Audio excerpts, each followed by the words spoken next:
Alright，咁呢一個 automation 係一個可以自動 create ASMR 嘅 video 啦。咁如果你唔知乜嘢係 ASMR video，咁你可以睇下上面嘅呢幾個影片。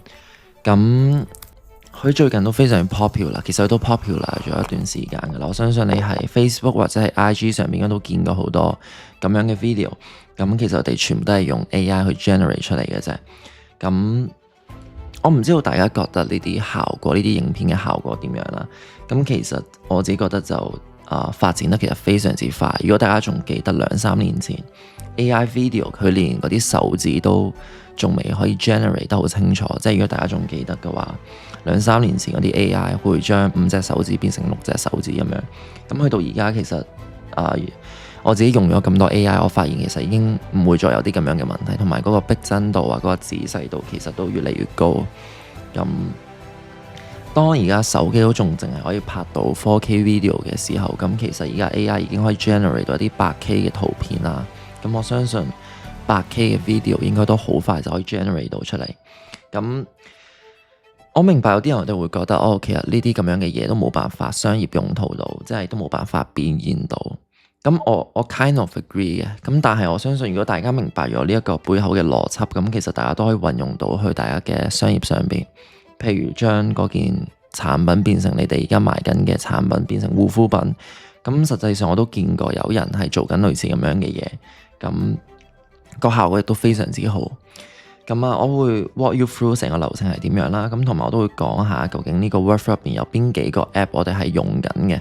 咁我哋都會教你點樣去攞嗰個 API 嘅 key。咁首先第一步，我哋今次用嘅 AI 係叫 Kai AI 啦。咁當大家首先 first of all， 大家需要註冊一個 account 先。當大家註冊完個 account 之後，咁大家應該會去到一個咁樣嘅界面嘅。咁呢個時候大家需要撳 Explore AI API。咁呢個時候我哋需要去 API key 呢一度，我哋需要 create 一個 new key。跟住我哋需要喺 name 嗰度打一個名俾佢啦。咁當我哋 create 完之後，就會俾一個 API key 我哋。咁我哋需要 copy 一個嘅 API key， 跟住我哋去呢一個位置。咁你可以見到今次我哋用嘅 off 係叫 header off 啦 ，generic 嘅。咁喺呢度揀翻 header off， 跟住喺 header off 呢個位置，我哋需要將我哋嘅 API key 打落去。咁點樣做呢？首先我哋需要 create 一個 new credential 啦。咁喺 value 嗰度，我哋需要打 barrier， 跟住一個空格 place 個 key 落去。咁你要小心翻，我哋需要有一個空格喺度嘅。如果唔係嘅話，咁我哋係做唔到個 authentication 嘅。咁喺 name 嗰度，我哋需要打 authorization 啦。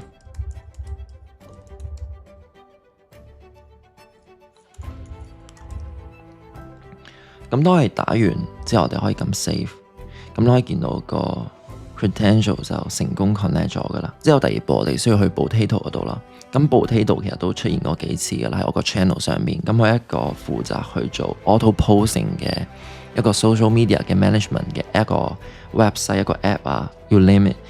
咁佢有好多唔同嘅 platform 嘅，咁需要嗰啲 multiple。咁 for example， 如果你公司有 multiple channel 嘅話，咁我係非常之推介大家用呢一個 Potato 嘅一個API 嘅。咁我見到有 Facebook、Instagram、LinkedIn、Pinterest、Threads、X、TikTok、etc.etc.YouTube。咁你可以撳一粒掣，咁就自動 post 晒去所有嘅 account 度。咁我自己係覺得非常之方便嘅成個流程。咁首先第一步，我哋同樣都係需要去 create 一個 Potato 嘅 account。咁當大家 create 完個 Potato 嘅 account 之後，咁我哋需要去 log in 啦。咁 log in 都非常之簡單，打翻你嘅 Instagram 嘅賬戶密碼，跟住俾翻啲 permission 去，就完成，非常之簡單成個流程。咁當我哋完成咗 connection 之後，我哋就需要去 API 呢個位置。咁我哋需要 copy 我哋嘅 API 之後，我哋需要去呢一個位置。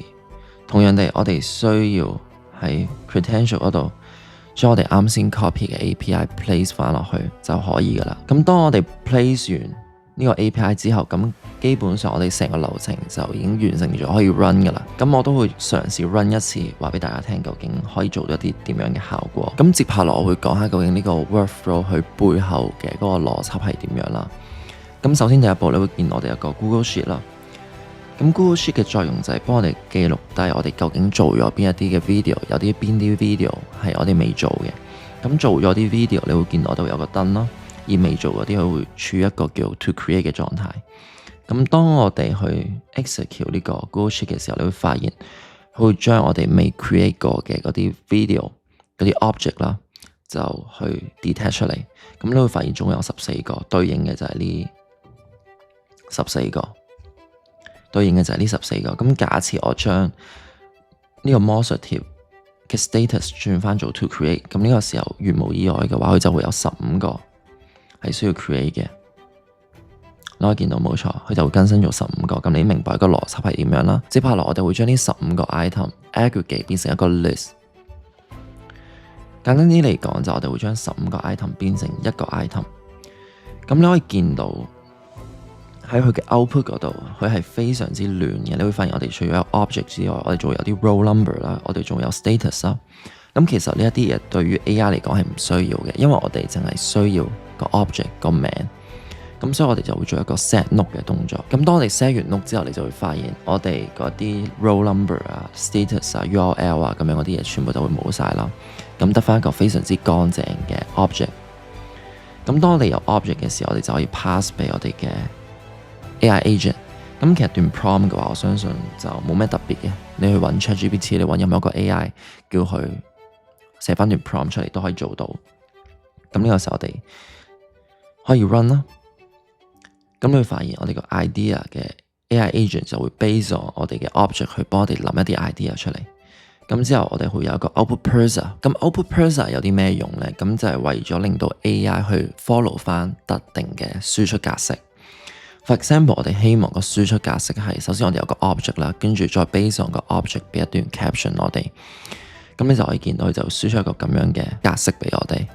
咁因為點解我哋需要一個固定嘅格式呢？原因係因為我哋方便之後我哋喺 generate 嗰一段 video 嘅 prompt 嘅時候，可以更加清楚咁樣話俾個 AI 聽，令到成個過程係更加 manageable。跟住我哋就會去到下一步，就係去到影片嗰段 prompt 嘅 generation。咁當我哋 generate 嗰段 prompt 之後，我哋就可以用我哋嘅 Kai AI 去 generate 嗰一段影片。咁我哋可以碌落去，你會見到我哋有個 sand body 啦，咁係一個 JSON 嚟嘅。咁我會講下呢個 JSON 係代表緊啲咩意思。咁你可以見到，首先我哋有個 model 啦，我哋用緊啲咩 model？ 跟住我哋嘅 prompt， 跟住我哋嘅 sound 係 true 咯，即係我哋希望有背景音樂，因為我哋做緊 ASMR 嘅 video 啦嘛。咁我哋都會有一個叫做 aspect ratio， 就係我哋希望用一個點樣嘅大細嗰個格式。即係如果你知道嘅話，我哋 Instagram 有長有正方形咁樣啦。跟住 duration 就係影片嘅長度啦。咁如果我冇記錯，應該 maximum 係10幾秒咁樣。咁當我哋 generate 完咗嗰條 video 之後，佢會俾一個 task ID 我哋。咁 task ID 有啲咩用呢？咁由於大家如果有用過 AI video 嘅 generation 都知道，我哋 generate 一條 video 我哋係需要等待嘅，佢唔係話一撳一粒掣佢就可以即刻 provide 到一個 video 俾我哋。所以喺咁樣嘅情況底下，呢一條 video 其實係唔同步嘅。咁喺唔同步嘅情況底下，我哋又需要做一個 polling 嘅動作。咁我見到首先我哋會 wait 5 minutes 啦。咁點解我哋要等5分鐘呢？原因係因為我哋 assume 當5分鐘完咗之後，條 video 就已經成功 generate 咗出嚟。咁呢個時候我哋就會 get video 啦。咁我哋就會 base on 呢一個嘅 task ID 去做一個 polling。簡單啲嚟講就係我哋會問個 server， 我想問下呢個 task ID， 即係呢一條片究竟 ready 好未呢？咁假設佢 ready 好嘅話，咁我哋就會去到下一 part， 將我哋嘅 video merge 埋一齊，跟住再 send 去我哋嘅 social media 度。咁而家我會演示一次成個流程大概係點樣，乜嘢叫做 polling 呢？咁首先第一步我需要 unpin 咗呢個 data 佢先啦。咁呢個時候我哋可以 generate 條 video。咁你會見到佢會俾一個 task ID 我哋，即係代表 server 已經收到我哋要 generate video 嘅請求。之後我哋需要 wait 5 minutes， 因為如無意外嘅話，條片唔會咁快就 generate 到出嚟，咁我哋需要等一陣。咁當5分鐘完咗之後，我就會再 update 大家究竟我哋而家嗰個 video 嘅嗰個 status 係點樣。Alright， 咁你可以見到5分鐘就已經完結咗啦。咁呢個時候我哋可以試下 get video， 咁睇下究竟呢一個 task ID 佢完成咗未呢？咁你可以見到5分鐘之後，當我哋問翻個 server， 嘿，我想問呢個 task ID 呢條片完成咗未嘅時候，個 server 俾翻個回覆我，就係個 task ID 已經完成咗。簡單啲嚟講，就係嗰一條片已經成功 generate 咗出嚟。咁假設如果今日我哋條片係仲未 generate 到出嚟，咁佢就會出現一個 error 嘅情況啦。咁呢個時候我哋就會再等多30秒做一個 polling 嘅動作。當30秒完結咗之後，我哋就會再問翻個 server， 我想問呢個 task ID 條片 generate 咗未呢？咁呢個就係點解我哋要做一個 polling 嘅原因啦。原因係因為條片係非同步嘅，而我哋亦都冇辦法知道條片究竟幾時會 exactly generate 咗。咁呢個就係點解我哋要做一個 polling 嘅動作，等5分鐘同埋等30秒嘅原因。咁當我哋條片成功 generate 咗出嚟之後，我哋就會將我哋嘅片啦，同埋我哋嘅 object 做一個 merge 嘅動作。咁當你 merge 完之後，你會發現其實都非常之亂嘅。咁你會見到我哋有啲 roll number 啦，有啲 object 啦，跟住有啲 status 啊咁樣。咁其實呢啲嘢對我哋嚟講係冇任何用嘅，所以我哋會做一個 set field 嘅動作。咁 set field 嘅動作其實就有啲似一個 filter 嘅動作，將啲我哋唔需要嘅 data 整走去，留翻一啲我哋淨係需要用到嘅 data。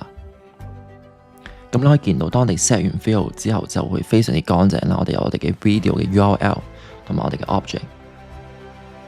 呢一個時候，我哋就可以將我哋 generate 出嚟嘅結果去 append 到或者叫做 update 到我哋嘅 Google Sheet 嗰度啦。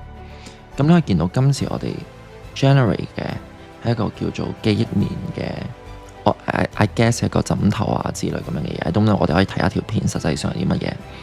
咁當我哋 append 到去我哋嘅 Google Sheet 嗰度，佢就會將我哋嘅 URL 填落去啦。同時間將我哋嘅 status update 落去，咁下一次我哋再 generate 嘅時候，就唔會再用翻同樣出現過嘅 object 去 generate。咁呢個時候，我哋可以睇下條片究竟係點嘅樣。Alright，咁佢整出嚟係一個類似係有啲似石頭啊咁樣嘅嘢，我哋可以睇下。Alright，咁呢一個就係 generate 出嚟嘅片啦。我唔知大家點樣睇啦。咁我自己覺得石頭嘅嗰一條片係好睇啲嘅。咁當我哋完成咗 update 去到 Google Sheet 之後，咁我哋其實就可以同步到去我哋嘅 social media 度。咁同樣地啦，如果你有多個 account 嘅話，咁其實你就係需要去複製，跟住將 platform 呢度更改翻你想 post 到嘅 platform 度。咁呢個時候我哋會有個 URL 啦。咁呢一個 URL 其實就係對應翻呢一條片嘅啫。咁 caption 會發現今次我哋係打 test 嘅，咁實際上因為我哋今次我哋希望一個即係簡單少少嘅方法去演示俾大家睇，咁實際上如果大家希望可以有一個 caption 嘅話，咁其實大家淨係需要去呢一度打 AI agent，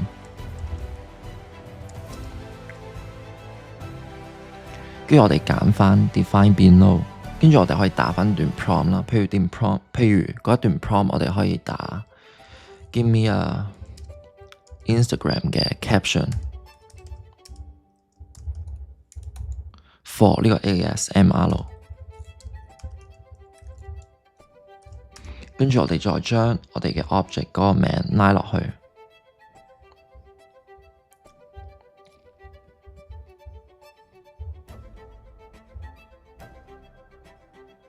跟住我哋 connect 翻我哋嘅 AI model。咁譬如我哋用 ChatGPT 咁樣啦，咁我哋今次用嘅一個叫 OpenRouter 嘅一個 AI 啦，一個 AI 工具啦，去集合咗好多唔同嘅 AI model 喺同一個 platform 入邊。咁如果你要去 set up 個 credential， 其實都非常之簡單。咁一樣啦，去 search OpenRouter， 跟住打 API， 咁我相信大家就可以做到個 API 噶啦。咁將你獲得嘅嗰個 API copy 翻落去呢一度，非常之簡單。咁我哋就可以將我哋喺 AI 嗰度去 generate 咗出嚟嘅 output 啦。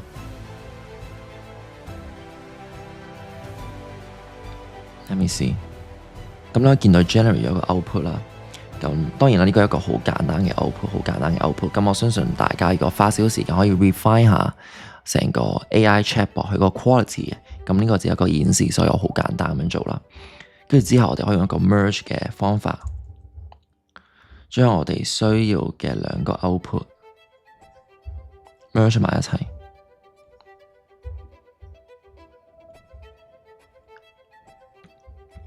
咁你會發現，我哋就可以將我哋嘅 URL 啦，同埋我哋嘅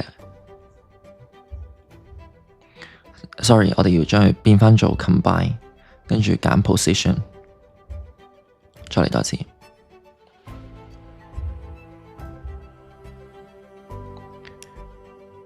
咁你會見到，我哋就可以成功將我哋需要嘅 text 啦、caption 啦，同埋我哋嘅 media 嘅 URL， 就係放返落去我哋嘅 social media 度。咁我哋可以 execute 一次，咁你可以見到我哋嘅 post 就成功 submit 咗。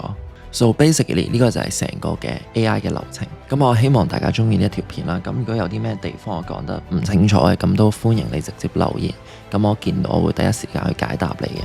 咁同時間啦，我亦都有幫公司去做一啲 automation 嘅。咁如果你有呢一方面嘅需要，都歡迎去 description 下邊撳 book a meeting。咁我哋可以傾下一啲討論方案，睇下點樣可以幫你節省時間啦，同埋提升你哋嘅效率。